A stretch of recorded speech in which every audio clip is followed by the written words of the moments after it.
The incredible history of glass, a timeless art uncovered.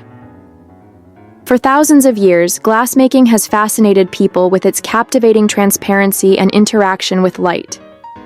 Originating in ancient Egypt, glass has evolved through the innovations of the Phoenicians, Romans, Venetian glassmasters, and European artisans. Glassmaking is the art of shaping matter. Blown, molded, sculpted, or engraved, glass is a material that is both fragile and durable, enhancing interiors and enriching cultural heritage. From the majestic stained glass windows of Gothic cathedrals to exquisite crystal craftsmanship and contemporary creations, glass represents both innovation and elegance.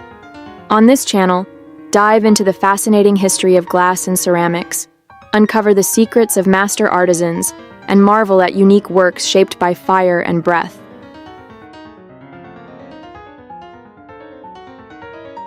Glassmaking, the art of crafting, glass and glass objects. Glassmaking encompasses both the art of shaping glass, the workshop where glass artisans practice their craft, and the glass objects they produce. Since antiquity, particularly in Egypt, glass has fascinated people with its unique properties.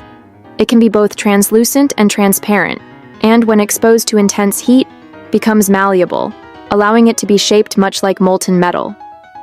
Although fragile, it becomes highly durable once cooled and solidified into its final form. The Master Glassmaker's Workshop. A master glassmaker's workshop, such as those displayed at the Museum of Glassmaking Traditions in Eu, Seine-Maritime, includes several essential tools and installations. A furnace, built with refractory bricks capable of withstanding extremely high temperatures, which must be reached gradually. A composition, referring to the blend of raw materials that, once melted, transform into glass. During public demonstrations, if the objects created are not meant to be preserved, the glassmaker may use recycled glass. Blowpipes, metal tubes of varying sizes used to collect and shape molten glass. A glassmaker's bench, a wooden seat with a lateral metal support where the artisan rests the blowpipe to work on the gather, the mass of molten glass. This gather is collected from the furnace by rolling the blowpipe. This technique requires precise control of the glass's viscosity, which changes with temperature. To create a hollow space within the gather and shape a vase, for example, the glassmaker blows into the pipe, allowing air to enter and expand the material. Multiple reheatings may be necessary to maintain workability. The glassmaker may also swing the blowpipe to stabilize and balance the piece during shaping. Tongs, used to refine the shape of the object, such as narrowing a vase's neck or sculpting decorative details like the legs of a glass horse. A wooden paddle covered with damp newspaper, used to smooth the glass surface without igniting upon contact with the molten material. Enamels, pigments applied to the hot gather to add colors and decorative patterns. An annealing kiln, where glass pieces are slowly cooled to prevent thermal shock that could lead to cracking or breaking. Note: once the piece is finished, the master glassmaker must detach it from the blowpipe. This is done with a sharp wrist motion, breaking the connection between the pipe and the object. This operation leaves a mark called the pontille mark, which signifies that the piece was handmade using traditional glassblowing techniques. Glass shaping techniques. Blown. Glassblowers heat a ball of glass at the end of a hollow metal pipe, then blow into it to create an internal cavity. They then stretch, flatten, or pierce the molten material to achieve the desired shape. Once cooled, the glass may be frosted or engraved to add decorative elements. Pâte de verre. Pâte de verre is one of the oldest glassmaking techniques.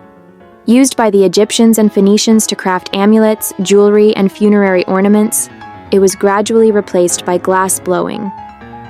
However, in the late 19th century, Henry Cross, a sculptor passionate about archaeology, revived this technique, inspiring artists such as the Dom brothers in Nancy. Rediscovered independently by Henry Croce, François Decourchemont, and Georges Desprez, this technique became a staple in the world of artistic glassmaking. Among its most famous masters are Amalric Walter and Gabriel Argy Rousseau. The mold used to shape the piece is made from a refractory material, often kaolin, using various methods, including the lost wax technique. A slow initial firing prevents cracks. Once cooled, the mold is filled with powdered or granulated colored glass, depending on the desired effect. A second firing fuses the elements, after which the mold is carefully broken to reveal the final artwork, whose form and color are precisely controlled. Thermoforming.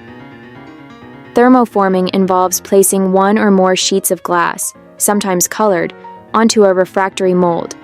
During firing, the glass softens and conforms to the shape of the mold. This technique is commonly used to create lamps, silverware display cases, clock globes, or bridal crowns designed to protect these objects from dust. Frit is a type of colored glass created by adding metallic oxides.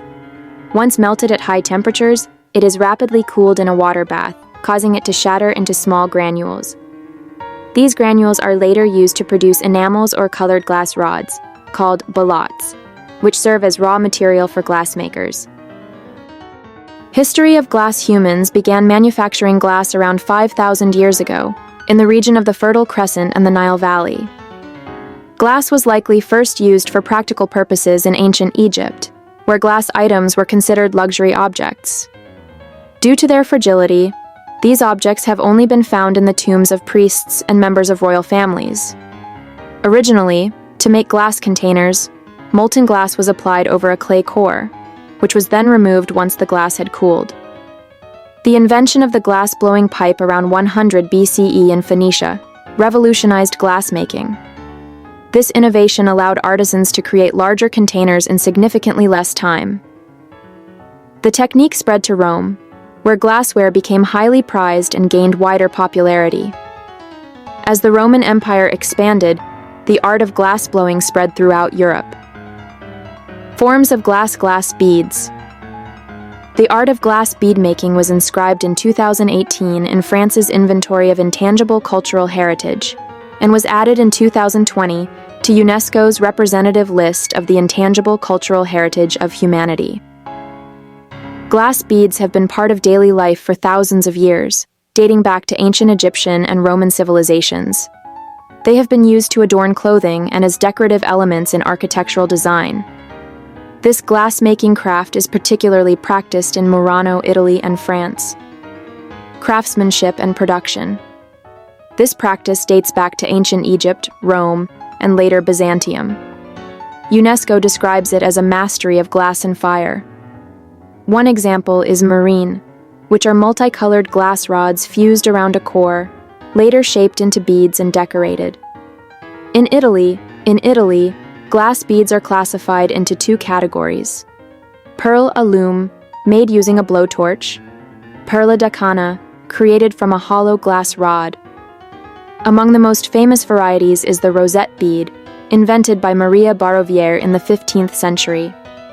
This glassmaking craft has been practiced in Murano, an island of Venice, since at least the 14th century. Glass beads were once traded for precious stones, gold, rare woods, and even slaves, and were widely exported. In 1291, for fire safety reasons, Venetian authorities mandated that glass workshops relocate to Murano following several devastating fires. In France, solid glass beads owe their round shape to the rotation and gravity of the molten glass. They are crafted using a blowtorch. Hollow beads are made either by shaping molten glass on a metal rod or by blowing through a hollow glass tube.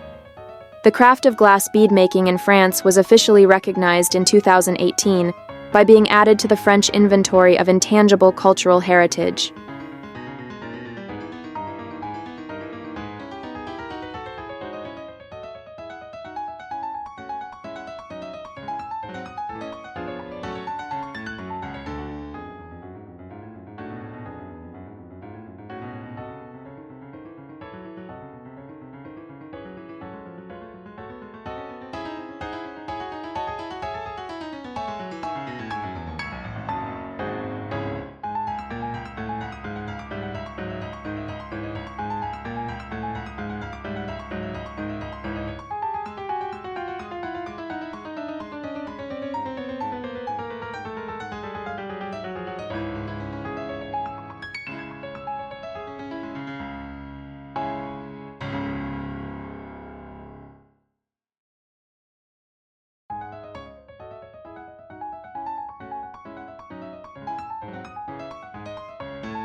Recognition and heritage status. In 2020, UNESCO added glass beadmaking to its representative list of intangible cultural heritage of humanity. This recognition highlights the cultural importance of this craft in France and Italy, and acknowledges both its formal transmission, through technical training, and its informal learning methods. This decision was made amid the COVID-19 pandemic, which significantly impacted tourism in Venice. The president of Veneto expressed hope that this recognition would help revive the local glassmaking industry. Similarly, the mayor of Venice expressed pride in this acknowledgement. The nomination was led by the Committee for the Safeguarding of the Art of Venetian Glass Beads in collaboration with the Association of Glass Beadmakers of France, renowned glass artists and their works. The oldest active glass manufacturer, Baroviere and Toso, is based on Murano Island and has specialized in Murano crystal production for centuries. One of its most iconic works is the Baroviere cup. During the Art Nouveau period, several artists gained prominence in the field of glass art, including Émile Gallé, René Lalique, the Daume brothers, François-Théodore Legras, Argental, the Muller brothers. During this time, in addition to numerous hot enameled vases, artisans produced iconic naturalist-style vases and lamps made from multi-layered glass, engraved using wheel cutting or acid etching. A more contemporary master glassmaker, Louis Leloup from Belgium, has specialized in blown crystal crafted using the glass-blowing pipe technique. A museum dedicated to his work has been established in Kyoto, Japan. His artistic journey involved a long period of learning and refining techniques necessary to shape crystal. His works are exhibited worldwide. The glass industry in Lorraine, Duke Jean II granted exceptional privileges to glassmakers as early as 1448, which led to the creation of numerous glassworks around the Abrecheviller forest. Among the oldest French crystal manufacturers is the Cristallerie de Valéry Stahl, which specializes in goblet production and is renowned for its superior crystal containing more than 30% lead. Founded in 1623 by Countess of Eu, Duchess of Guise, the Verrerie du Courval, now known as Verrerie Pochet du Courval, have become a leader in the luxury bottle industry, supplying the perfumery and cosmetic sectors. The Warin-Rapot glassworks, established by Baron Léon Warin in Paris, were later taken over by his nephew, Lucien Rapot. This family contributed to numerous innovations, particularly in the development of bakelite caps. Pierre Rapot designed the first stackable demijohn, known as W1. This company was also a major producer of pharmacy jars, distinguished by its LW logo with a balance symbol, as well as a golden eagle emblem featured on its jars. The glass industry has also shaped landscapes, as seen in the Darney Forest in the Vosges region. Its 30 inhabited clearings are the result of woodcutting activities carried out around glassworks between the 15th and 19th centuries. Some of France's most historic glassworks include the Fortu glassworks, located in and around this area, the Carmaux glassworks, including the Royal glassworks, 1754 to 1862, a bottle manufacturing plant that ran on coal, and Saint Clotilde glassworks, 1862 to 1931.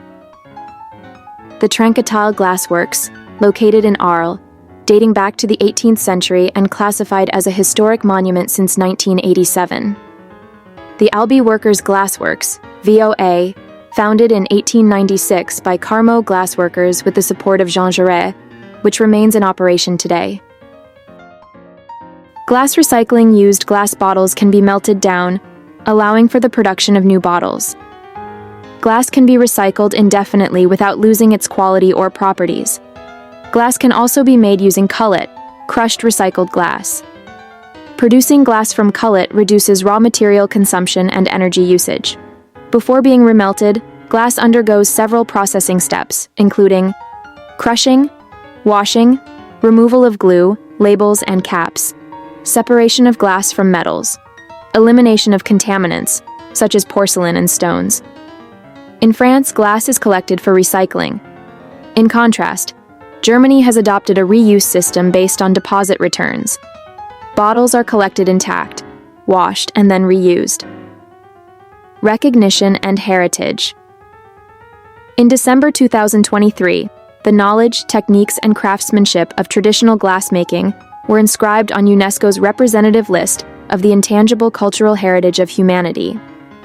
This recognition follows a similar listing in 2020, when UNESCO added the art of glass bead making to this prestigious list. Glass art. Glass art refers to the creation of artworks made entirely or primarily from glass. These works vary in size, ranging from monumental installations and architectural elements such as stained glass windows and tapestries, to studio and factory pieces, including jewelry and tableware. Glassworking, both functional and decorative, was highly developed in Egypt and Assyria. Invented by the Phoenicians, it was the Romans who significantly expanded its importance. During the Middle Ages, the builders of Gothic and Norman cathedrals elevated glass art to new heights, integrating stained glass windows as a decorative and architectural element. The glass-making industry experienced significant growth in Venice after the 1204 siege of Constantinople, with the arrival of Eastern glassmakers. However, due to numerous fires caused by glass workshops, the glass industry was moved to Murano in 1291. Murano glass, also known as Venetian glass, is the result of centuries of refinement and innovation.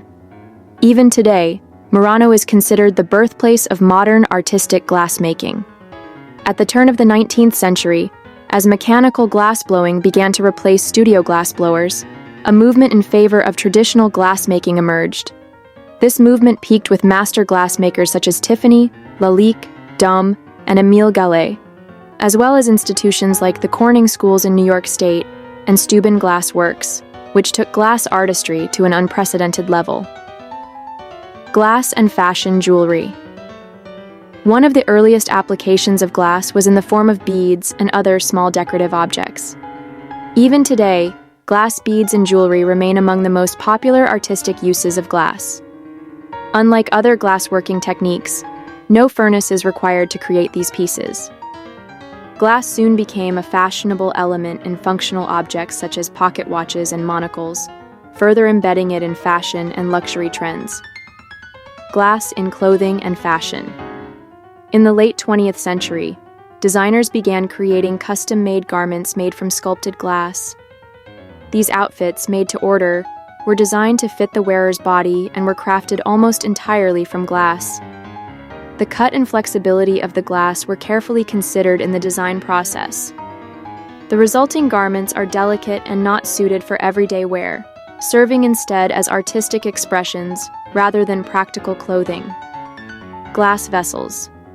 The first glass artworks were often functional containers. As glassblowing techniques evolved, glass goblets and pitchers became increasingly popular. Many early engraving, painting, and shaping techniques were perfected on glass containers. For example, the millefiori technique, which involves layering colored glass to form intricate patterns, dates back to ancient Rome. More recently, crystal glass, lead-rich glass, has been used to create resonant vessels, which produce a bell-like sound when struck. In the 20th century, aesthetic glass vessels were mass-produced in factories, making them widely available. Glass in architecture, stained glass. During the Middle Ages, glass production expanded, leading to its use in windows for buildings. Stained glass windows became a common architectural feature in cathedrals and public buildings. Glass facades and structures. The invention of flat glass and the introduction of the Bessemer process allowed for the production of large glass structures, capable of supporting greater weight and being manufactured in larger quantities. One of the most notable examples is the Crystal Palace, 1851, one of the first buildings primarily made of glass and metal. By the 20th century, glass was increasingly used in interior architecture, including tables, shelves, interior walls, and even glass floors. Glass sculpture.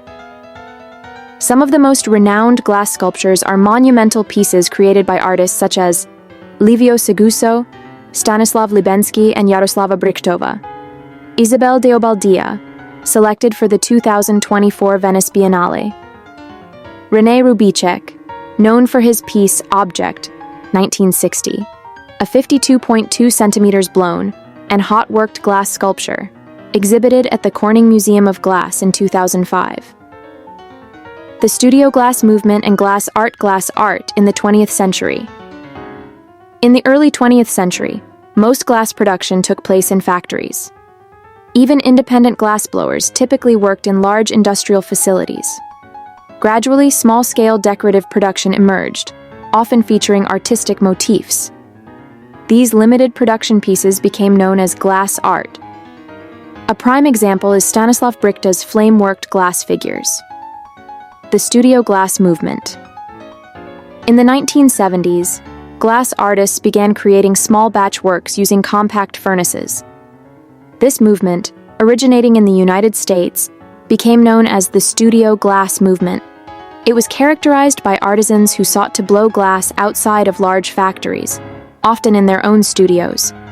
This movement coincided with the rise of more original, smaller-scale works, marking a return to traditional craftsmanship. Over time, it spread to other regions worldwide, significantly influencing contemporary glass art. Large-scale glass surfaces. Glass surfaces combine several of the previously mentioned techniques and can reach monumental dimensions. They are used in both indoor and outdoor settings, serving as walls, hanging installations, or architectural features.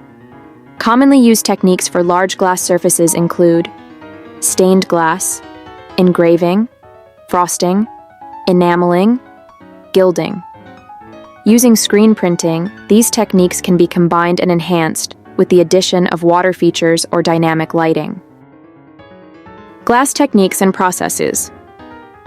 The most commonly used techniques in glass arts include blowing, kiln casting, pot de verre, torch working, and both hot and cold glass sculpting. Cold working encompasses methods used to shape glass at room temperature, including the traditional stained glass technique. Glass can also be cut using a diamond saw or a copper blade coated with an abrasive, a method notably used by Waterford Crystal. Some glass pieces are engraved using acid or abrasive and caustic substances. Traditionally, this technique was performed after the glass was molded or blown. However, in the 1920s, a new technique was developed, allowing glass to be engraved while still in its mold, so that the patterns were already present on the surface when the glass was demolded. This advancement lowered production costs and, combined with the widespread use of colored glass, facilitated the production of more affordable glassware in the 1930s, later known as depression glass. Due to the hazardous nature of the acids used in this process, alternative methods using abrasives gained popularity over time. Knitted glass.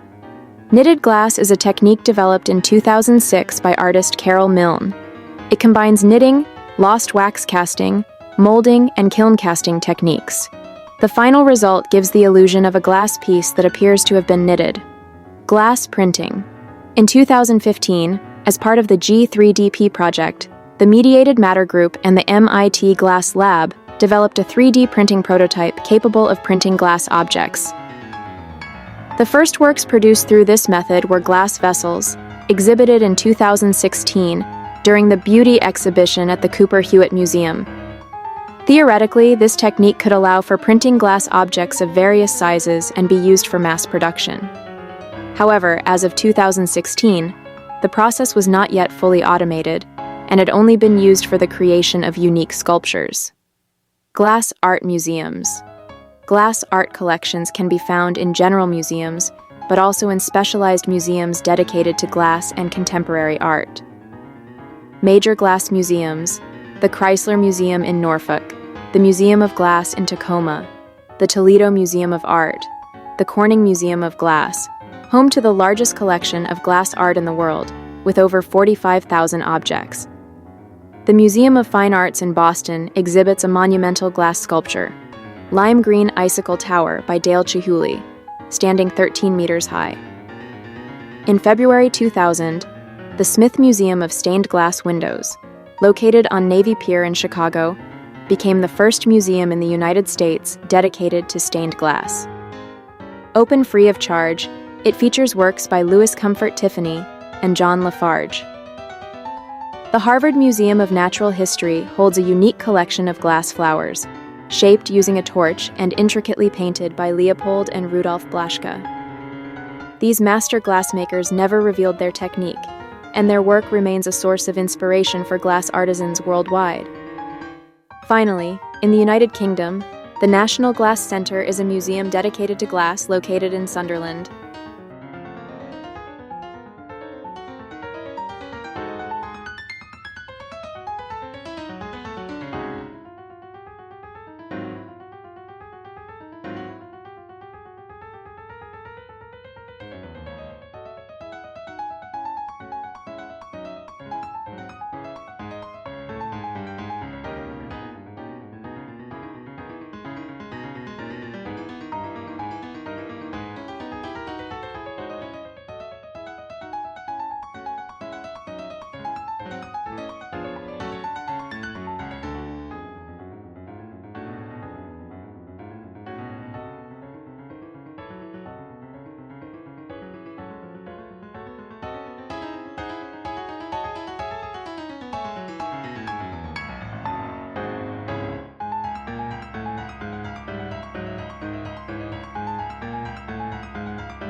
Glass, ceramics, and porcelain enthusiasts, this channel is for you. Discover the most stunning masterpieces in glass and ceramics through captivating videos. Learn about the history of the greatest manufacturers, explore the secrets of glassmakers and ceramicists, and dive into a world where fire, material, and craftsmanship unite to create exceptional pieces. Subscribe now to AMANDOUNETTE 278 and activate the notification bell to never miss a video. Let's share this timeless passion together, from blown glass to the finest porcelain. Join us on this fascinating journey and become part of our community of glass and ceramic lovers.